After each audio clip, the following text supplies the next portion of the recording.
There is a little bit punk in it. There is extreme metal like Skinned Alive or the Crippler. People say there are death metal influences in a couple of songs, We never mind. We try different vocal lines from recorded in the studio, I never mind. Is it death metal or black metal, whatever. It's metal.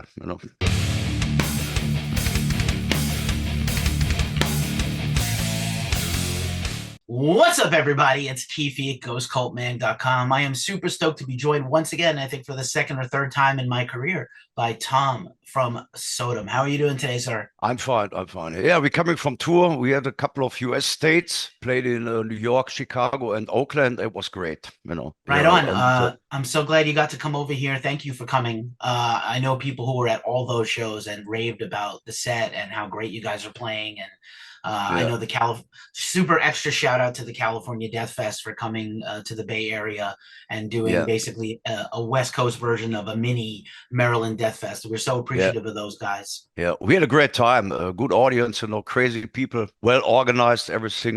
We'll You come got back. very, I hope so. Yeah, you got very lucky with the weather. Oakland is normally really, really hot at this time of the year, and I think it was probably warm but not terrible. No, that was 18, 20 degrees and all that. Right on. That's like Celsius, not Fahrenheit for American people. But you've been very busy, obviously very active, and we're leading up to this re-release, this brand new reissue of Tapping the Vein, which is actually one of my favorite records of the early '90s for Okay. thrash and extreme metal, and I was a big fan of it. And what I did was, you guys have put out a couple of singles, and I listened to the remasters, and I listened to the original mix that's on, streaming, and I was like, oh, you can definitely hear the difference in this new version. So let's talk about the re-release, the upcoming re-release, November 15th from BMG Records, Mm. Noise Records and BMG, of Tapping the Vein. Yeah, yeah, no, yeah. Noise Record is a sub-label.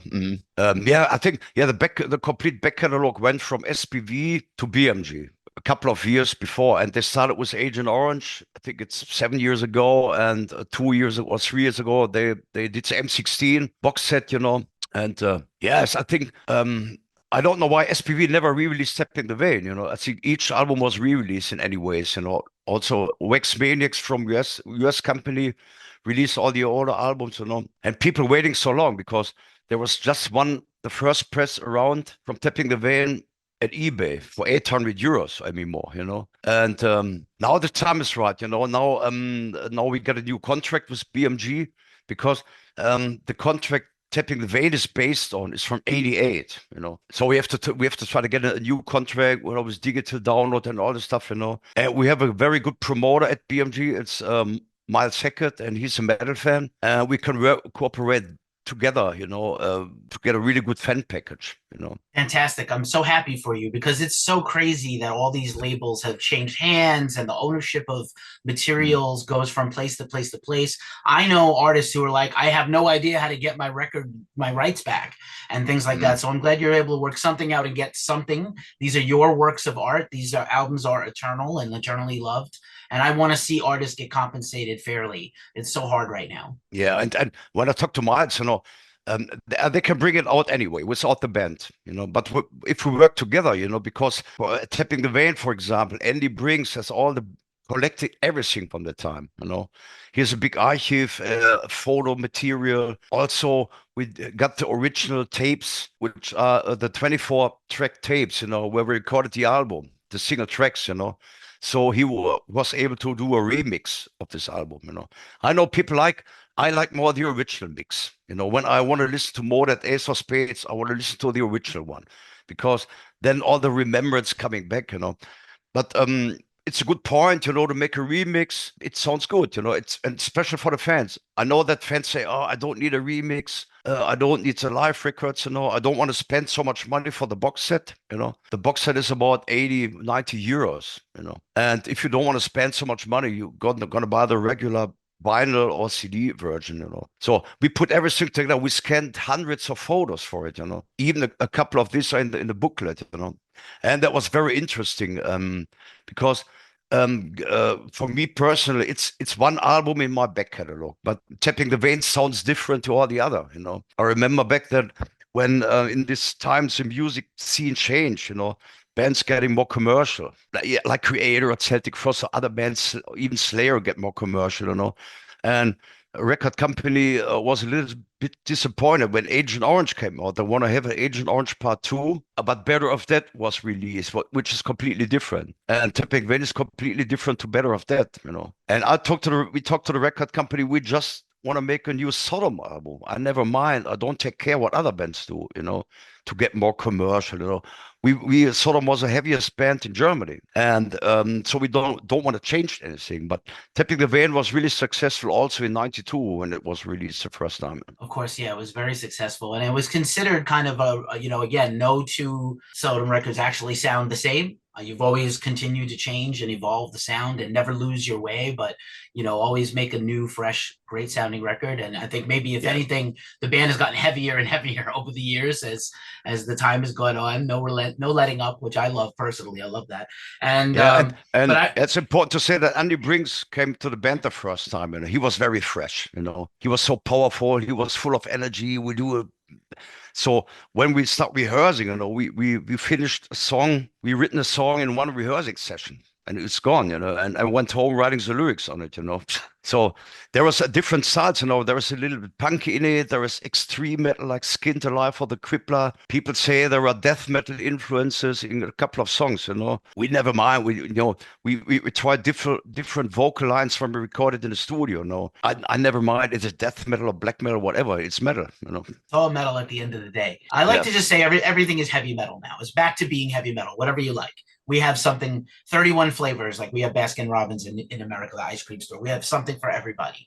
I particularly used to I love this record when it came out, and you're right. This is also around the time of the Black Album with Metallica, and White Zombie is about to get big, and things like that. So there's a lot of mainstream heavy metal and thrash metal breaking through. Anthrax had a huge hit record that year, but Tapping the Vein is such a badass record, and it was the Power Trio lineup, so that always intrigued me. Funny that you mentioned Motorhead. It's the trio lineup, right, that made this record. So it's like a very tight sounding record, like everything very in unison and just perfectly written and played. Yeah. When we go later, we go to Get What You Deserve. We record it with just one guitar. I think there are some overdub guitars and some solo guitars. And Get What You Deserve was completely different because we recorded live in the studio and we don't use any overdub guitars. There was one bass, one guitar. And that was also record company. Oh, you cannot do this. You have to put more guitars on it. No way. We want to do what we want. We're gonna do the music, and we give the master to the record company, and they bring it out or not. My job is to music and not to think about get more commercial or to make the promotion and all this stuff. We never mind. But you're right. But Tapping the Vein is a really good album. We also have a couple of songs in the current set list, and we talk about doing a couple of more songs during the next Germany tour. Whatever. People I see when we played Tapping the Vein songs in US America, we played the Crippler. The people like it. Oh, it's a classic. I cannot come out of the set list I want it to stay. I love that song so much. I have my personal favorites. The Crippler is one of them. Skinned Alive, Deadline, Back to War. Always, these are incredible tracks. Was there anything? Back to War, I don't like. Really? That's interesting. No, I don't like it. It's what? I don't like the chorus lines. It's yeah. There are better songs on it, I think. Fair enough. I was going to ask you if there was anything when you heard the remasters that surprised you. Did any of the songs become better to you in a new light, in a new, maybe in the light of day, in a new, no, not setting, really. No. Sometimes if you do a remaster or you do a master of a record, you cannot change anything. You cannot push up the guitars or the drums, whatever. It sounds more brilliant, in my opinion. It sounds cleaner. But we have to do a remaster because a lot of people listen music on a smartphone. You have to think about it, and we did a special master for the vinyl version. It's different to the CD. It's not my business. But I like the remaster very much. Oh, I'm so happy. I also like the remix. The remix is completely different. It's not so overpowered. It's not so much effects on the vocals, on the drums, whatever. It's very clean and very strong to the ear. I like it. But people like original one, but the remaster, just if you want to spend a little bit more money, you get a remix. Nice. I'm so thrilled as a vinyl nerd. In addition to Ghost Cult, I also have a vinyl podcast, and we talk about, when if you can get a record especially remastered just for vinyl, it's so much better for the listener, and it's a completely different experience. You're so right. It's so Yeah, difficult. The chain, and I listen to music across all my different things: vinyl, my smartphone, my computer. These headphones have heard a lot of albums this year already, yeah, and I have to, you definitely hear differences. If I go take a walk and I listen to the promo on my yeah. phone, it's completely different in my earbuds than when I hear it on my, get the vinyl later. Yeah, complete. Yeah, And yeah, yeah. Yeah, it's a but we are definite. lucky if you get the original tapes. Some bands that don't, all the tapes are gone. So they You're so make a lucky. they make a vinyl master from a CD. It works. But it's not the. I always want to go to the first material recorded. That is the master tape. That is a safety copy from a master tape. It's analog. And if you have a studio who can make it digitalize all the material, the analog material, it's the best way you can do. At the time I work on Obsessed by Cruelty, we found a lot of tapes, a lot of files in the archives.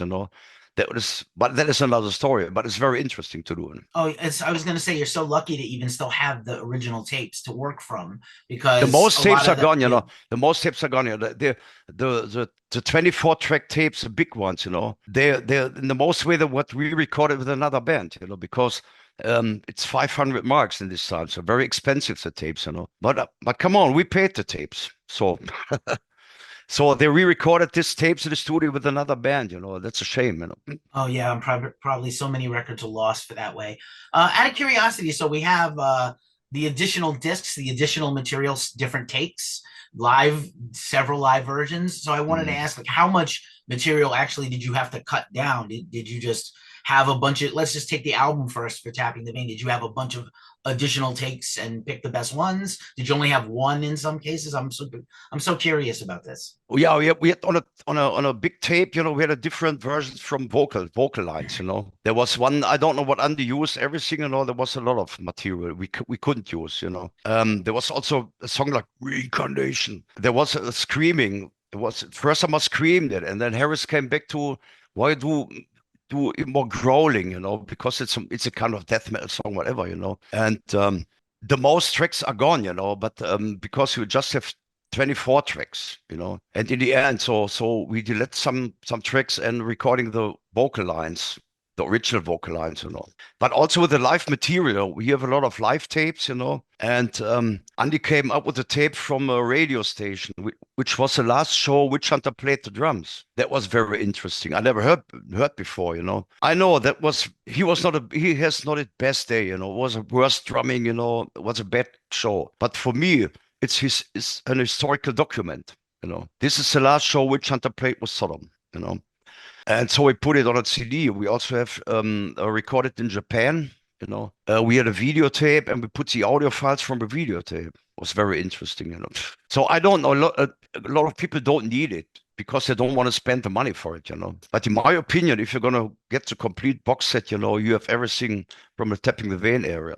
Right on. I think there's a lot of serious collectors that are going to pick this up. It's Yeah, definitely. there was a big collect because the original Tapping the Vein was sold out. In the beginning, and original first press Tapping the Vein, you're gonna pay the price. You pay 600 euros or maybe 800.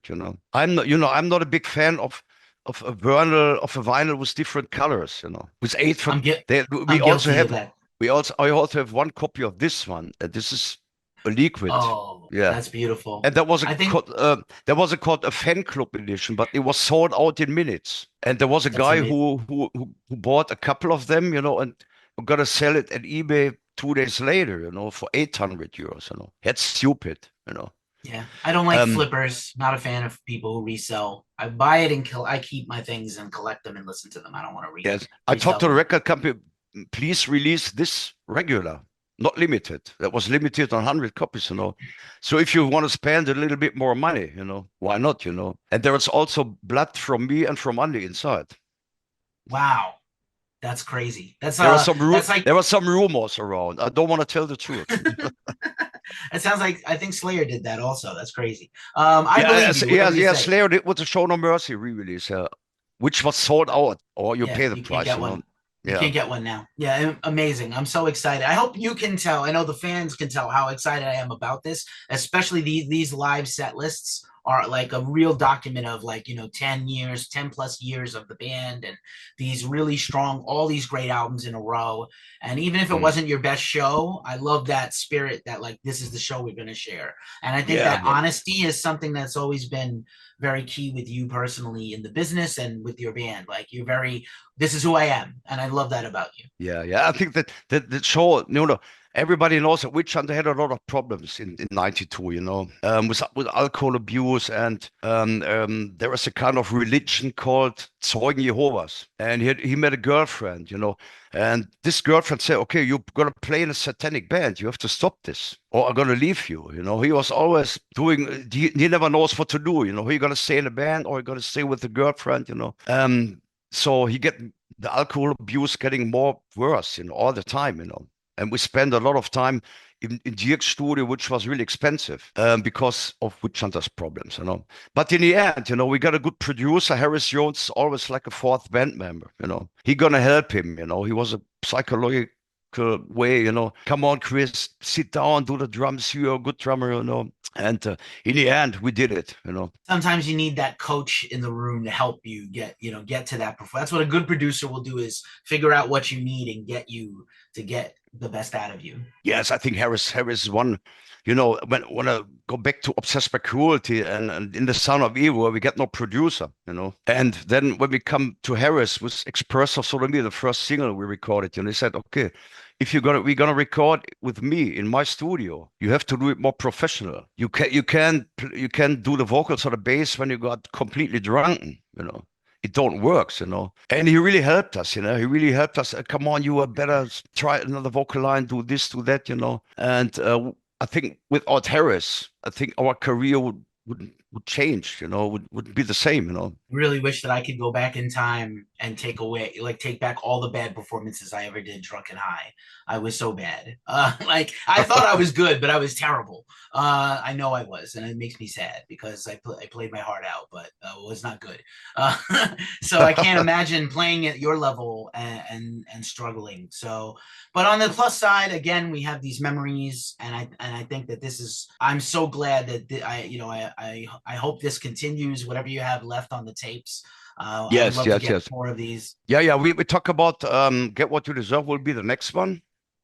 And my dream is doing a proper re-release from Obsessed by Cruelty with all with two different recordings, and it's confused because they were recorded twice, and there were different master tapes and all this stuff.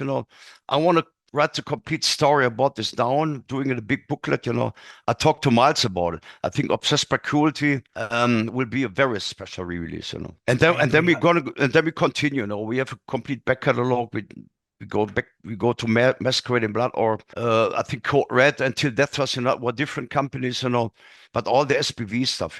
And I want to help him. We want to do a proper box set or media book and put everything inside we have.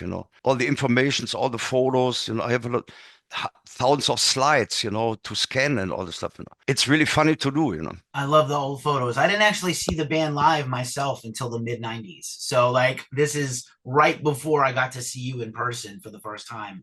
These records came out, and it was like such a big impact on me personally. The all European metal of all Oh flavors yeah. had such a big effect on me in those like 92, 93, 94, 95. And sometimes it was like I almost felt like America. We only have a few bands, and why does Europe keep having all these bands? I couldn't understand it at the time, but I think Yeah, yeah, it's yeah. We also have more festivals in Europe. I don't know why there was in America, US America, just a handful of metal festivals. And even in Germany, you have hundreds. yeah, You it's know, crazy. We're I think getting the better. metal We're the, me- getting the better. metal scene in Germany, especially in Germany, is very, very big. Oh, it's so good. Yeah. And I don't want to ask the same questions everybody else asks about the legendary German metal bands, but I do want to ask this is in my opinion one of the best lineups the band has ever had today. And I think the last few years, the last few times I've seen the band have been perfection. And I Yeah. think you've had the same lineup intact since 2018. So what's the progress on the next Sodom record or release of Oh any yeah, kind yeah. beside these classics? We recorded a new album, and we found a studio. It's a friend of Tony. He had a studio with analog. We recorded the drums on tape with an analog mixing deck. It's completely different if you record it on a computer with samples and also guitar samples, snare samples, whatever. We just have the pure drum sound. And what I always want, I need a drum sound like in the 80s. If you listen to old Kiss or old Venom Slayer stuff, the drum is always very big. And that is what I want to have nowadays. I know it's expensive. It's very cheap recording drums on a computer. So but if you record it on tape, if you are a drummer, you have just one chance, one take. But Tony is one of the best German drummers. I'm so glad to have Tony in the band. And also have two guitarists in the band. That was a big change when Frank Blackfire came back to the band. That we have two guitarists in the band, we get a better sound. And there are people like, oh, like Sodom as a power trio band, just one guitarist. But if you're gonna play live, you have more stereo effect. You can put both guitars on a PA. It sounds different. But I can tell you, the new album it's really great. And we finished the vocals I think in the next week, and we want to release it in March, April, something like this. Amazing. I'm so happy to hear that. And yeah, this is kind of a strange thing. I never talk about this, but actually, when we posted the news that Frank came back to the band, it was one of our biggest stories that year. So it's Mm. 2018 in the spring, and I remember distinctly because I'm in charge of this. I'm the co-owner of the brand, and I remember that story just exploding. Like people were so excited, and metal fans were so thrilled. Again, like I said, I think this is one of the best lineups the band has ever had. So I'm so pumped for more new music, and hopefully we'll get you back here to the States again for a headline tour. And anybody who got to see you with Hyrax just recently was very lucky, but I'm very Yeah, excited about new music too. it's a good pair. I liked Keaton and Harrix. He's a good friend of mine. He's metal. He's old school metal. That's what I really like. And he's still on the road. He told me he do so much live shows as he can. If they get booked, they go. And he's in my age. I think he's 60. I'm 61. I think something like this. It's not so easy. But he's still very powerful on stage. I really love him. Oh yeah, Yes, we'll Keith's see the what best. happens. So what we're gonna do now, we have a couple of shows this year. We have a small tour in December in Germany, and then the new album came out, and then we'll see what happens. But I want to tell you something. I want to slow down everything in next year. I don't want to stop with the band. But I want to slow down a little bit. It's like Tom Araya. I need more time for my family. I need more time for my hunting. I'm a hunting. I have an own hunting district. And I need more time for my friends, and I need more time for myself. So I have to slow down a little bit. I need a break. Because after the pandemic, we did so many shows and we did so many things because I'm busy every day with the stuff. I'm working 12 days an hour, maybe more. Right on. And I'm now, glad you're taking care of yourself. That's important, really important. yeah, yeah. I get some healthy issues. I get the same like tomorrow with my spine, with my neck, my ears, my eyes. I have to fix it. But I need more time. But if you're on the road every day and all the time, you can do nothing. So we'll see what happens. We want to wait for the new album and want to wait off the reaction, and we'll see what happens.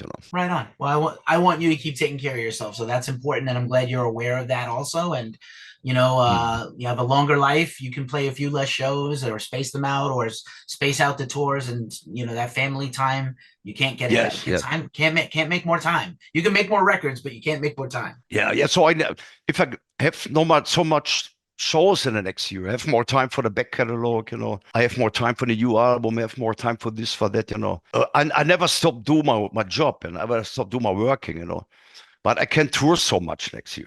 That is a problem. Because you have one show or two shows in South America, and you were on tour for 10 years, for 10 days. It Um, that is a feels like 10 years.